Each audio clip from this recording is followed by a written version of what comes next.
Harold Cobert, 33 ans, écrivain, bordelais exilé à Paris, cheveux longs, phrase courte. En termes d'écriture, j'écris toujours sur l'ordinateur. Pour une raison qui est simple, c'est que mes mains vont plus vite sur le clavier que ma main n'écrit sur une feuille. Et aussi, c'est parce que j'ai l'impression que lorsqu'on écrit, enfin quand on se relit dans sa propre écriture, dans sa propre calligraphie, je trouve qu'on est beaucoup plus complaisant. Et il y a parfois des mots ou des phrases que l'on pourrait enlever, on lit, on hésite, enfin, en tout cas moi c'est mon cas, et en fait on les laisse. Et en revanche, lorsqu'on se lit dans une calligraphie neutre, imprimée, on voit tout de suite que ça ne va pas et donc on raye.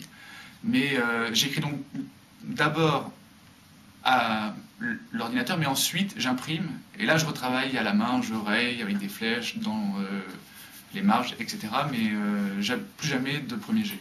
Parfois, lorsqu'on fait une phrase qui est très longue, je sais pas, 94 mots, 100 mots, 120 mots, l'ordinateur vous dit, souligne tout en vert et vous dit phrase trop longue. Et je me suis demandé, est-ce que Proust aurait écrit aujourd'hui si on s'amuse à recopier une phrase de Proust, je pense que l'ordinateur explose. Et donc parfois, il ne faut pas écouter les conseils que donne l'ordinateur. Ça, c'est sûr que non. Ce que je voulais faire lorsque j'étais enfant n'a rien à voir avec l'écriture. Je voulais être pêcheur à la ligne l'après-midi et remplaçant de Lucky Luke le soir.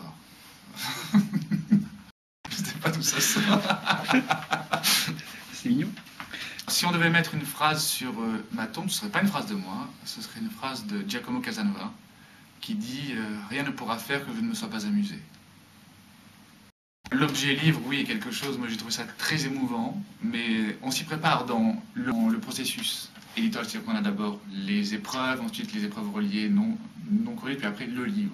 C'est quelque chose qui émerge lentement et qui effectivement prend forme, et une fois qu'on voit le livre fini, ben, effectivement c'est fini, le livre il est derrière nous, voilà. Il existe, c'est un objet, il ne nous appartient absolument plus.